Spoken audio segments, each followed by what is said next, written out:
এই ভূমিকম্প আপনাদের চোখের সামনে সোশ্যাল মিডিয়া, বিভিন্ন মিডিয়ায় দেখছেন, শুনছেন যে ভয়াবহ ভূমিকম্প হয়েছে। এতে থেকে অনেক শিক্ষণীয় বিষয় রয়েছে একজন জ্ঞানী মানুষের জন্য, যার জ্ঞান চক্ষু রয়েছে, যে জ্ঞান চক্ষু দিয়ে গভীরভাবে চিন্তা করে দেখে, তাদের জন্য অনেক শিখার রয়েছে। এবং শিখার পরে যদি মানুষ কোথাও বক্রতা থাকে, বিভ্রান্তি থাকে, তাহলে সংশোধন করবে। এটা হচ্ছে জ্ঞানীর পরিচয়। জানছিলেন না ভিন্ন বিষয়, কিন্তু যখন জানছেন, জানার পরেও যদি আপনি সংশোধন না করেন, তাহলে আপনি জ্ঞানী নন। এই জন্য আল্লাহ রাব্বুল আলামিন জ্ঞানীদের বিভিন্ন গুণাবলী কোরআনে কারীমে বর্ণনা করেছেন। আর তাদের কথা বর্ণনা করতে বলেছিলেন তার একটি আয়াতে, আল্লাযীনা ইয়াসতামিউনাল কওল, যারা ভালো কথা শোনে মনোযোগী হয়ে, ফায়াত্তাবিউনা আহসানাহ, আর ভালো কথার অনুসরণ করে, যেটা বেশি ভালো সেটার অনুসরণ করে। অনুসরণ করা মানে পালন করা। আল্লাহ রাব্বুল আমাদেরকে পালন করার তৌফিক দান করেন। 15টি বিষয় আজকে আলোচনা করব ইনশাআল্লাহ তাআলা। মনে রাখবেন যে আল্লাহ রাব্বুল আলামিনের নিদর্শন, যাকে আরবি ভাষা আয়াত বলা হয়। আয়াত হচ্ছে দুই রকমের। এর আগে বিভিন্ন আলোচনাতে আমি এই বিষয়টি আলোচনা করেছি, যারা নিয়মিত আসেন। আয়াত হচ্ছে দুই রকমের। কেউ বলতে পারেন? এক আয়াত হচ্ছে কোরআনের আয়াত, এটা তো সবাই জানেন যে কোরআনের আয়াত। বাল হুয়া আয়াতুম বাইয়িনাতুন ফি সুদুরিল্লাযিনা উতুল ইলম, আল্লাহ আয়াত বলেছেন। তিলকা আয়াতুল কিতাবিল হাকিম ইত্যাদি ইত্যাদি কোরআনের আয়াত, কোরআনের আয়াত। জি, এইটাকে বলা হয় আয়াতে শারঈয়া, আয়াতুন শারঈয়া, মানে বিধানগত শরীয়তের আয়াত, বিধিবিধানের আয়াত, হুকুম আহকাম সম্বলিত আয়াত। আয়াতের শাব্দিক অর্থ হচ্ছে নিদর্শন। বাংলায় নিদর্শন কাকে বলে? সহজ ভাষায় আয়াত মানে চিহ্ন, যা দিয়ে অন্য কিছুকে চেনা যায়। কোথাও যদি কোনো চিহ্ন থাকে, তাহলে ওই জায়গাটা আপনি চিনতে পারবেন যে আমি এখানে কোনো একটা কিছু আমি এখানে করেছি। সেটা মাটির তলে কিছু পুঁতে রাখেন, উপরে একটা চিহ্ন দিয়ে রাখেন। কোন একটা লোকে দাফন করেছেন, যদি চিহ্ন দিয়ে রাখেন, তাহলে চিনতে পারবেন যে এটা অমুকের কবর, তাই না? আয়াত মানে নিশানি, আয়াত মানে হচ্ছে নিদর্শন, আয়াত মানে চিহ্ন। তো চিহ্ন দিয়ে কোনো কিছুকে চেনা যায়, তাহলে আয়াত দিয়ে কোনো কিছুকে চেনা যায়, জানা যায়। এই হচ্ছে আয়াত। বিধানগত আয়াত দিয়ে আল্লাহ রাব্বুল আলামিনকে, আল্লাহর দ্বীনকে, আল্লাহর আদেশ নিষেধকে জানা যায়। কি বিশ্বাস করবেন, কেমন ইবাদতবন্দি করবেন, কেমন জীবন গড়ে তুলবেন, কিভাবে চলবেন, কিভাবে ভালো মানুষ হবেন। জি, আল্লাহকে চেনা যায়, আল্লাহর দ্বীনকে চেনা যায়, জানা যায়। এটা হচ্ছে শরঈ আয়াত। আয়াতে কওনিয়া মানে সৃষ্টিগত আয়াত। কায়নাত মানে পৃথিবীতে, আসমান জমিন, ওপরে নিচে, সামনে ডানে বামে সবকিছুতেই বহু আয়াত রয়েছে, অসংখ্য নিদর্শন রয়েছে। এগুলোকে সৃষ্টিগত আয়াত বলা হয়, যা দিয়েও চেনা যায়। কাকে চেনা যায়? সৃষ্টি দিয়ে। সৃষ্টিতে বিভিন্ন নিদর্শন রয়েছে যেগুলি দিয়ে স্রষ্টাকে চেনা যায়, আল্লাহকে জানা যায়, যেগুলি এমনিতে হয়ে যায়নি। আপনি এটা দেখলেই বুঝতে পারছেন যেটা কি রিমোট, তাই না? কিসের জন্য? এসি অন অফ করার জন্য। তার মানে এসি বলে কিছু আছে, এয়ার কন্ডিশন বলে কিছু আছে। আর তাহলে এসিটা কোনো কারখানায় তৈরি হয়েছে, কেউ নিশ্চয়ই তৈরি করেছে। এটাও কোথাও তৈরি হয়েছে, এই যন্ত্রটি, তাই না?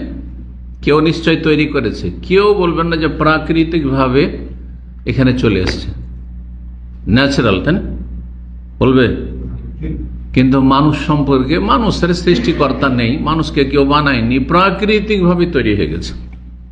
এক শ্রেণীর বানররা তো বলছেন নাকি বানর ছিল, আর ধীরে ধীরে লেজ খসে পড়ে গেছে, আর তারপরে এরকম মানুষের রূপ ধারণ করেছে। ও বানররা বলে থাকে। কিন্তু রব বলেছেন যে তোমরা শ্রেষ্ঠ সৃষ্টি, তোমাদের প্রথম মানুষ হচ্ছে আদম আলাইহিস সালাতু ওয়াস সালাম। তো যাই হোক, আয়াত সম্পর্কে যে কথাগুলি শুনলেন আশা করি বুঝতে পারছেন যে দুই রকমেরই আয়াতের উদ্দেশ্য হচ্ছে সৃষ্টিগত আয়াত হোক, নিদর্শন হোক, অথবা শরীয়তগত বিধানগত আয়াত হোক, দুটোরই উদ্দেশ্য হচ্ছে কোনো কিছুকে চেনা। তিনি হচ্ছেন আল্লাহ রাব্বুল আলামিন, আল্লাহর অস্তিত্ব, আল্লাহর একত্ব, হ্যাঁ, আল্লাহর কুদরত, হ্যাঁ, আল্লাহ রাব্বুল আলামিনের ক্ষমতা, বিশাল ক্ষমতা, অসাধারণ ক্ষমতা, ইত্যাদি ইত্যাদি। যখন এসব সুন্দর সুন্দর গুণ আল্লাহ রাব্বুল আলামিনের জন্য একমাত্র, তাহলে তারই ইবাদত করতে হবে, তার সামনে ঝুঁকতে হবে, আর কারো সামনে ঝুঁকা যাবে না। এটা হচ্ছে তাওহীদুল ইবাদা। তিনি সবকিছুই যখন করেন, তিনি সবকিছুই দেন, তাহলে গুণগান কার করবেন? তারই করবেন। এই সৃষ্টিগত নিদর্শন আল্লাহ কেন দেখান? কেন দেখান? আল্লাহ বলছেন সূরা ইসরা, মানে সূরা বনী ইসরা আয়াত নম্বর 59, ওমা নুরসিলু বিল আয়াত ইল্লা তাখফীফা, আমি যে কোনো নিদর্শন প্রেরণ করি, পাঠিয়ে থাকি মানব জাতিকে ভয় দেখানোর জন্য, সতর্ক সাবধান করার জন্য। তাহলে আল্লাহর যে কোনো নিদর্শন কিসের জন্য? সতর্ক সাবধান করার জন্য। জি, সতর্ক সাবধান করার জন্য। এখন আর ভূমিকা না বাড়িয়ে আমরা পয়েন্টগুলোর দিকে চলে যাই, যে শিক্ষাগুলি আমরা নিতে পারবো এই ভূমিকম্প থেকে। ভূমিকম্প হোক, অথবা আগ্নেয়গিরি হোক, অথবা সূর্যচন্দ্র গ্রহণ হোক, আর বান বন্যা হোক, আর ঝড় তুফান হোক, এই ধরনের যা কিছুই হোক না কেন, জলোচ্ছ্বাস হোক, যা কিছু হোক না কেন, যেগুলিতে পৃথিবীর অবস্থায় একটা পরিবর্তন আসছে, আর যাতে মানুষ অসহায় মনে হচ্ছে, অসহায়, কত শক্তিশালী মানুষ এসবের সামনে অসহায়। এগুলি হচ্ছে আল্লাহ রাব্বুল আলামিনের সৃষ্টিগত নিদর্শনের অন্যতম। আল্লাহ যে সব নিদর্শনগুলি সৃষ্টি করেছেন, আয়াত সৃষ্টি করেছেন, যেগুলি দেখে স্রষ্টাকে চেনা যায়, তার অন্যতম এগুলি দিকে আল্লাহকে চেনেন। তাহলে ভূমিকম্প দিয়ে কি করবেন? আপনি প্রথম রবকে চিনবেন, যে রবের অস্তিত্ব আছে, আল্লাহ আছেন, আল্লাহ নেই এ কথা সৃষ্টি জগতের প্রকৃতি বিরোধী। নাস্তিকদের কথা পশু পাখিও বিশ্বাস করে না, কারণ আল্লাহ কোরআন বলছেন ওয়া মিন শাইইন ইল্লা ইউসাব্বিহু বিহামদিহি, যে কোনো সৃষ্টি আল্লাহর গুণগান করে, আল্লাহর তাসবিহ করে। ওয়ালাকিন লা তাফকাহুনা তাসবিহাহুম, তবে তাদের গুণগান তাসবিহ তোমরা উপলব্ধি করো না, বুঝো না। দেখবেন একটা পাখির বাচ্চাকে যদি আপনি ধরে নেন, তো পাখিটা চেঁচা করে চিৎকার করে না? এটা অনুমান করে বলছি যে খুব কাঁদছে, আমরা বুঝি কিন্তু যে কাঁদছে, তাই না? বাচ্চা নিয়ে নেওয়া হয়েছে সেই জন্য।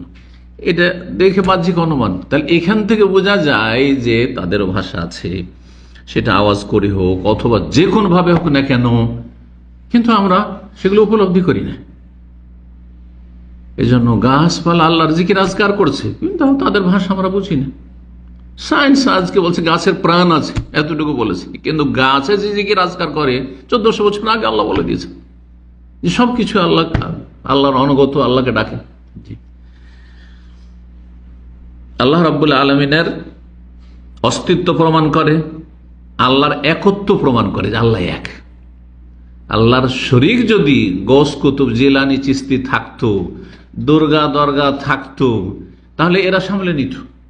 যেমন এক শ্রেণীর পথভ্রষ্ট কথিত মুসলিম, কিন্তু মনে করে এরা বড় শিরকি কুফরি আকীদা বিশ্বাসী, তারা মনে করে যে আল্লাহর জমিনের চারিদিকে অনেক গৌস কুতুব, আল্লাহর ওলি আউলিয়া আছে, যারা আল্লাহর জমিনকে ধরে আছে, যাতে করে ধ্বংস না করে দেয়। এসব কথা কিন্তু আমাদের দেশের ধর্মীয় পুস্তকে আছে, ধর্মীয় পুস্তক, সুফিদের, পীর মরিদের, ব্যবসায়ীদের পুস্তকে আছে। নাউজুবিল্লাহ।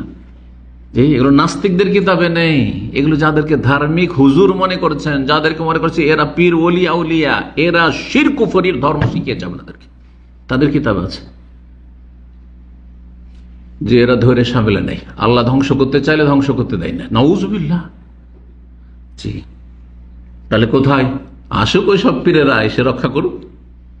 ওইসব দেশে, যেসব দেশে মাজার আছে আর এইসব ভয়াবহ দুর্ঘটনা ঘটছে, তার ধরে সামলাক আল্লাহর জমিনকে।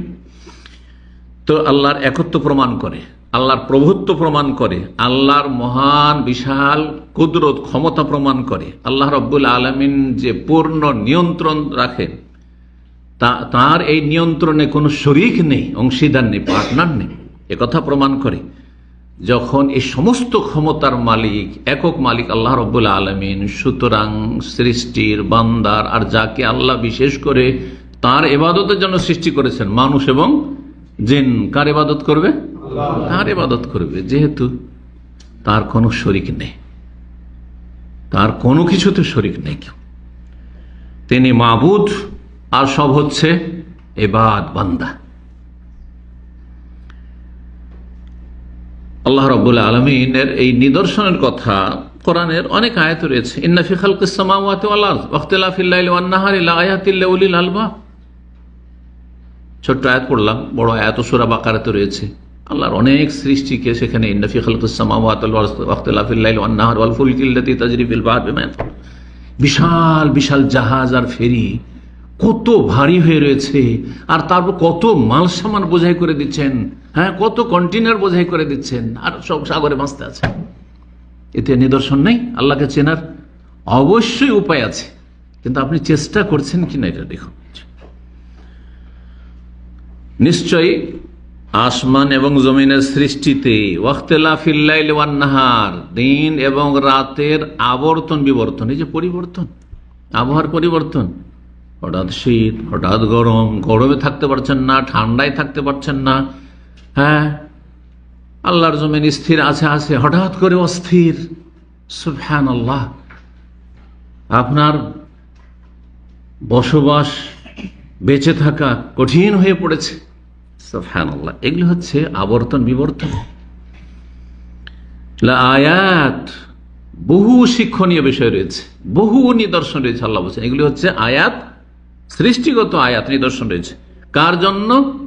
যারা উপকৃত হবে তাদের জন্য। এমনি নিদর্শন তো আছে, কিন্তু কোনো লাভ হইল না, তাহলে এরা মানুষের মতো মানুষই না। যার লাভই হইল না সে জ্ঞানী না, সে নির্বোধ। এই জন্য আল্লাহ বলছেন লিউলিল আলবাব, জ্ঞানীদের জন্য অনেক শিক্ষার বিষয় রয়েছে, জ্ঞানীদের জন্য এতে নিদর্শন রয়েছে, আল্লাহকে চেনার উপায় রয়েছে।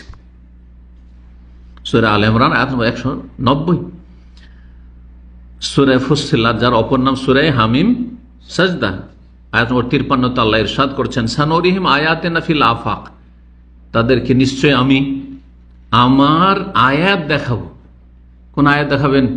কোরআনের আয়াত নয়, তাহলে এখানে বোঝানো হয়নি। কি বোঝানো হয়েছে? সৃষ্টিগত নিদর্শন দেখাবো, আয়াত দেখাবো। ফিল আফাক, দিগন্তে, যেদিকে দেখবেন সেদিকে বিশাল বিশাল পাহাড়, এখান থেকে দামাম থেকে বেরিয়ে চলে যান, শুধু বালি আর বালি, মরুভূমি, বালির স্তূপ আর স্তূপ, সুবহানাল্লাহ।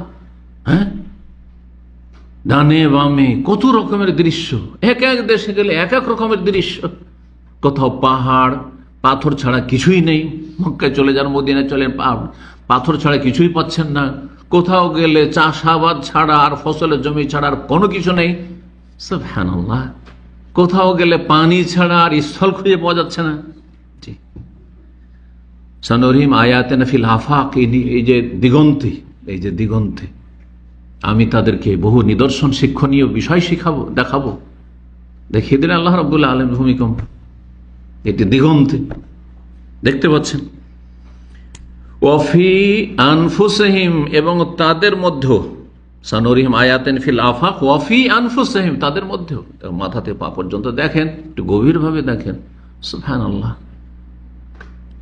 দুটো চোখ আছে, আল্লাহ যদি 4টা চোখ দিতেন, এখানে আরো 2টি।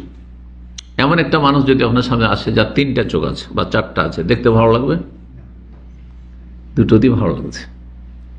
হ্যাঁ, যেখানে চোখ 4টা সেট আছে, এই জায়গায় সেট না থেকে যদি এখানে থাকতো, এখানে থাকতো, এখানে থাকতো, ভালো লাগবে?